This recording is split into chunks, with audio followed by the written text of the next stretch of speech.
I take it that's an ongoing conversation. Oh, yeah, every day. That's right. Obviously, tough opponent this week in Syracuse. Friday follows. Would this be a good time in your mind to put 4 quarters together? Absolutely. Let's see what we can finally do. Absolutely. Coach has been talking about it, all year long and finding ways to complement each other. And there's been, a quarter here and there where we have complemented each other. We talked about the middle 8 a lot, and, we've done that, several times this year. But just really getting 4 quarters and complementing both sides of the ball, that's when we can be really, really dangerous, and we've seen both sides of the ball play very, very good football, and now just being able to do it together all the time. That's what we're capable of doing. That's what we're striving to do, and, it couldn't be a better time than this Saturday to do that. It seems like you just jump on that middle 8 comment you made. It's been an instrumental part of this offense's success. How important has that been, emphasizing that by a weekly basis? Yeah, it is. I mean, just anytime you can gain confidence in those situations, a lot of times it's obviously a 2-minute situation going into the half, and we've been pretty successful in that situation. And then it just creates momentum. When you come back out into the third quarter, it just helped us with that momentum. And so we got a lot of confidence in those situations, and hopefully we can continue to build off of it. Brandon, why do you think it hasn't happened right from the jump at times? I know a couple weeks ago, you had that pass in the end zone against Boston College. I guess it might have boosted. But why do you think it takes until mid-second quarter for you guys to really kind of crank things up? Yeah, I think, for just speaking about offensively, I mean, I feel like every game except this past game, we've scored in the first drive. So we have started fast. Then we had maybe a few times we've had a little bit of a lull, and then again the 2-minute situation, we've had a lot of confidence in. So, like I tell the guys, after the Boston College game, I wish life was smooth and easy all the time, but we just got to always work on our execution and try to be consistent with our execution. And as coaches and as a team, there's always things to correct, and those are the things that we got to correct. Is just being a little more consistent. And then whenever we do get momentum at the beginning of the game, like that after that first drive, continue to build momentum from that point on. But just proud of where the guys are as far as starting the game and in the middle 8 for sure. Brandon, have you seen much of Syracuse's defense? I know everybody talks about their offense, but they're not giving up a whole lot of points. Yeah, no, they're a really good group.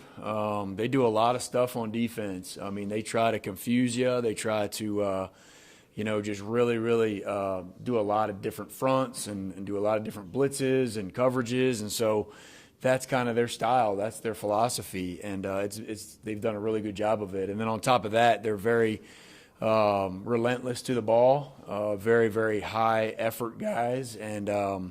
And that's what has allowed them to be successful. So, obviously it's a big, big challenge for us offensively going against this defense, but we'll be up for it, and we're excited about it.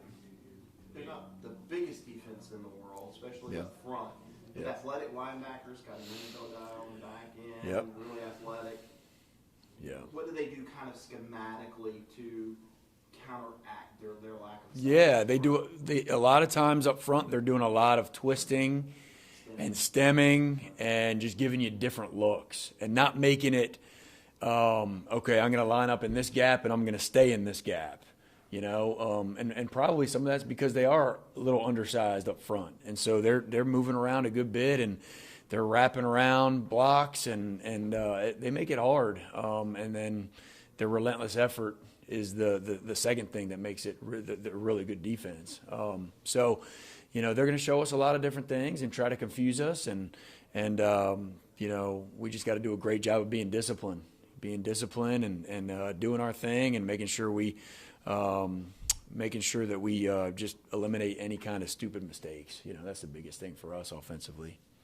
Is that maybe the biggest thing to you right now? Is when I went back and looked, it's like maybe you're driving, DJ Holt's on the ball too long, you get a sack. You have a nice 3rd and 4, you have a procedure penalty. Yeah. Another one, procedure penalty. Yep, that's it. Is that probably the biggest thing to you? It is. Just the consistency factor of getting all 11 guys, doing their job for a complete drive, and really the majority of the time it's just us shooting ourselves in the foot because of somebody doing something like that. DJ held onto the ball too long in that one protection. We got to get rid of the ball. We had like you said, a procedure penalty or two that just kept us off schedule and made it hard to get another first down. And so just eliminating those things, keep working on that, and keep challenging the guys. And one thing that our guys are doing though is they're accepting the challenge week in and week out. They are going out there and individually trying to find things to get better at, and that's all you can hope for as a coach is, hey, let's identify what we need to get better at and then go attack it, and I feel like our guys have done a really good job of that throughout the season, not being perfect, but doing a good job of trying to get better. Brad, how much is DJ running more help open up the offense? Yeah, I think a lot. Anytime you have that extra hat to run the ball, it creates tougher situations for the defense. And they got to defend another guy in the run game. And so whether you influence one way and go the other, or you just load up and gain an extra hat in the blocking scheme, I mean, there's a lot of different ways to manipulate the defense when you have a guy that's willing to run and healthy enough to run. And that's what DJ has been able to do this year, is really offset, not just always running with the running backs. And it's allowed the running backs to run, I think, even better, and take some off of them. And like I said, DJ has a lot of confidence in it right now. He's taking care of the football very well. So just proud of where he is as far as that's concerned, as far as running. What are the conversations you're having with the team as back-to-back 3-and-outs and Florida State's crawling back into this game, and something that was a 20-point lead is now within contention? Yeah, we just got to finish some of those drives, We had a great drive in the fourth quarter. We took off some time, made them burn their timeouts, and I believe we were down on the plus 35, and then we had a procedure penalty, or we had a sack, or we had something that was a negative play that we got to eliminate that stuff, and we got to finish. Sometimes I feel like we're stalling a little bit between the 25 and the 40, where we could really, really – man, we got a great kicker. If we can just get that ball to the 30-yard line or even the 35 and get some points right there, that can catapult us even further offensively and get some more points on the board. So just, again, going back to the details of everybody's job and finishing your job and being consistent with that and not letting up with that stuff. In what kind of ways can you practice putting your foot down on their neck and taking them out of the game? How can you practice that? Well, I mean, as far as practicing, you just want to be consistent for 4 quarters. And anytime you get that momentum, you want to keep the momentum.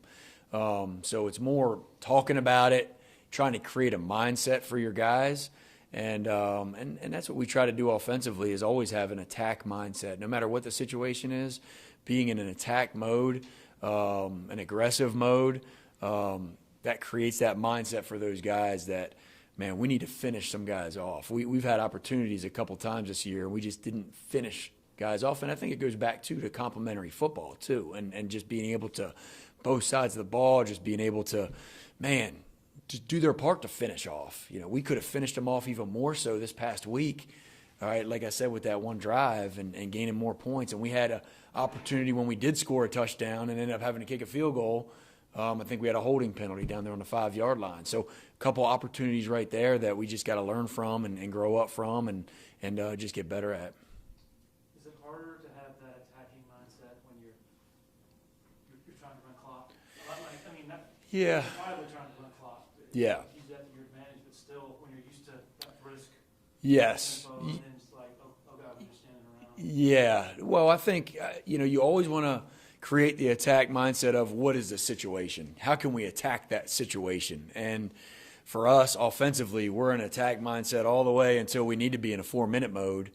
And then we need to attack the 4-minute mode. The 4-minute meaning trying to, milk the clock a little bit. And like I said, we did that for the most part, just didn't finish. I wish we would have finished that one drive right there. But yeah, still keeping that mindset all the time, but attacking the situation, whatever that situation is. And that really just means just being locked in and focused, having a focused intensity about what your job is, and that can allow you to be more consistent as an offense. Brandon, it seems like Shipley's found another gear, not just with speed, but even after contact, it seems like he keeps churning to get there. Is his mindset that kind of aggressive, winning attitude that you want to bring?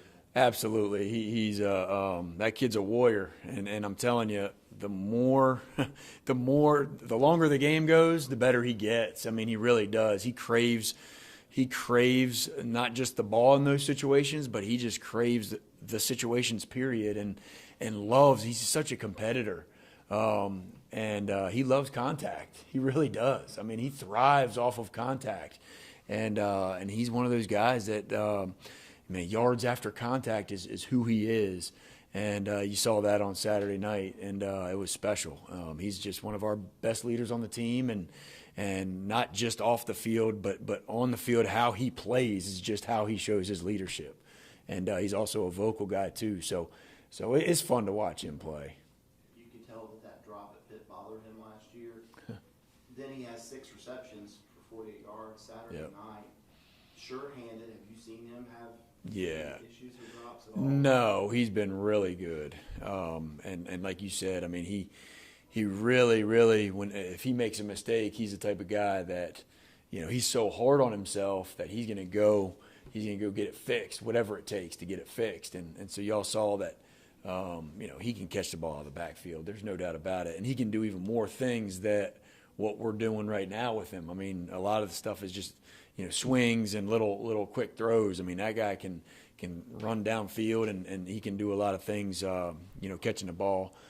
So just I'm excited about that, because a lot of times you don't have a guy that can be, two-dimensional like that and be able to really, really stress a defense. So is 25-plus touches, is that a number you want him at more regularly? I mean, I think it depends on the scenario and depends on who we're playing and what we're trying to accomplish. I mean, I know that he's going to make something good happen the more times he touches the ball. So, yes, we need to continue to get him the ball plenty of times.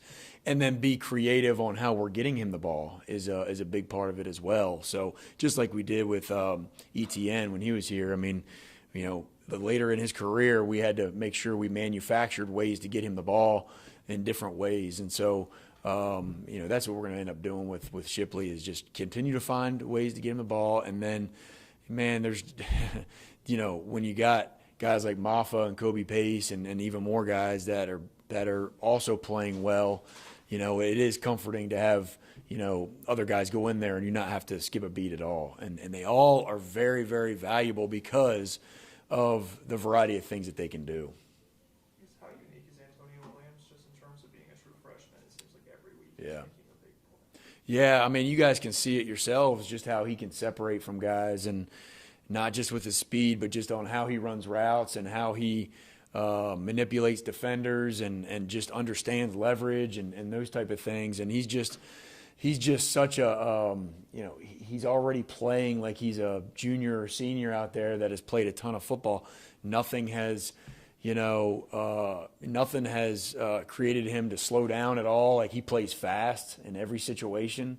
And he just does things that is hard to coach, and so above all, he just makes the catch. He finds ways to get it done. And you've seen him catch the ball down the field, in one-on-one coverage, in tight coverage. You've seen him create a lot of separation just by his route running. And so he's made a lot of different types of catches. And so, he's learning every week, but he's doing some really, really good things, and he's a special player for sure.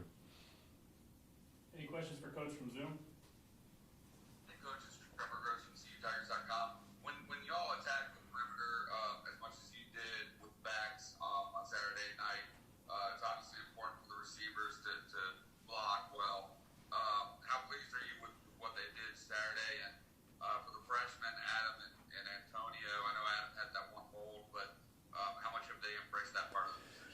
Yeah, that's so important. I'm glad you mentioned that because, number one, we got an unselfish team. I mean, our guys are willing to do whatever it takes to win, and that's a special, special gift that these guys have, especially this day and age. They have bought into, whatever it takes, coach, and that's how they're playing, all of them. Every group is playing that way, and I talked to them after the game about that. It's just fun watching our team play different styles of football and having different ways of beating people, and that makes us really, really valuable. And then just going back to that question with the receivers, they did a great job blocking on the perimeter. That's why we were so successful, is because they did a great job with their hat placement and their angles and their finishing blocks, and so, man, it's showing that they don't just have to go out there and catch the ball, but they're doing a great job of sacrificing their body and being in the right spot with blocking as well. Adam and Antonio pretty happy for the most part with that freshman? Yes, very much so. Very much so. They're always got something to work on, but man, both those guys have played really, really well. Got to get Adam the ball a little bit more. Man, he's a special player for sure. And so we got to reward him a little bit more because he's shown it in practice. He works his tail off, but just proud of where those guys are. Brandon and Nick was saying that Dabo really challenged the defensive staff this week and to get better in all areas. I'm just curious when he does that, kind of what it looks like from a coaching standpoint, kind of how he challenges you. Yeah, I mean, every week his job is to challenge us as coaches, and Coach Sweeney is the best I've ever been around as far as how he treats the staff and how he challenges the staff in different ways. And so, what is our job? Our job is to respond and find ways to get better, just like we're telling our players to respond to coaching. It's the exact same thing. And Coach Sweeney, again, does a great job of motivation, and he motivates not just our players, but he motivates our coaching staff, and he holds us accountable. And that's what his job is to do as the head coach, is to hold us accountable. Just like I said, we're holding our players accountable. And so, man, I'm just blessed and honored to be part of his staff and be able to coach for a guy like Coach Sweeney because of how he handles it and how he approaches us in different ways to challenge us and to and really just to inspire us in a lot of different ways. Hey, Brandon, this is Ann with Clemson 24/7. Fourth quarter, I think about 9:22 left. You guys had the ball. You ended up having to punt, but weren't really able to run the ball. I think Shipley got 4 or 5 straight handoffs, and then Bachman came in and got a handoff. Even though it didn't result in points, do you think the offensive line can kind of take some confidence from that, just being able to run the ball when they had to? Yeah, I really do. Like that one drive that you're talking about, we took a lot of time off the clock. We made them burn some timeouts, and I think all but one play was a run play. We're all run plays. It might have been a 9 or 10 or 11 play drive, and so it was really, really good to, like you said, our offensive line just being able to take over the game right there and move the ball just by running the football. So there's no doubt about it. Our guys are just continuing to gain confidence in different situations, and that's another situation that they did very well in. So proud of those guys for that. Coach, when you played here, you never beat Florida State. Thanks for reminding me. Is it a little bit surreal for you, the fact that you all haven't lost to those guys in 8 straight years now? Did you ever think that Clemson would flip it the way you have? Yeah, it's pretty awesome. That's what I told our players and also our staff yesterday when we came back in is, hey boys, guess what? We just beat Florida State again, and there's nobody else can say that we've beaten them 7 straight times, and that's a record. And so, and you're talking about Florida State, and you're talking about playing at Florida State. I mean, that's a challenge in itself. And so, yeah, we got to do a good job of pinching ourselves and keeping a perspective here on, how special that is and how special that moment was Saturday night.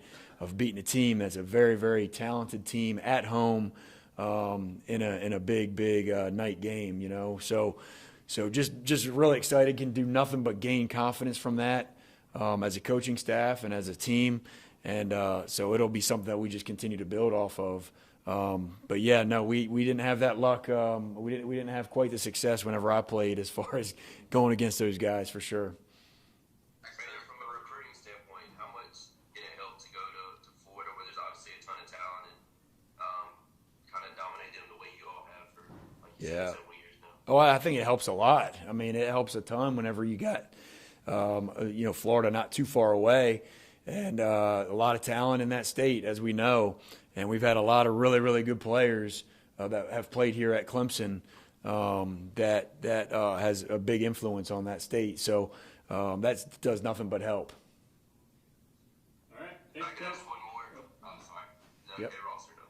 Coach, you have time? One more, yeah, one more, yep. We take one more. Yeah, I was just going to ask, I think 3 catches for receivers Saturday. Was that more so just part of the game plan to get the running backs swing passes, or would you like to see more targets? Yeah, I mean, you always want to get everybody the ball as many times as you can. It's just it's hard to it's hard going into a game. I mean, you can have a plan of attack, and I definitely wanted to get the ball to Shipley more. I didn't get enough touches for him the week before against Boston College, and so my priority was to make sure number one was getting the ball.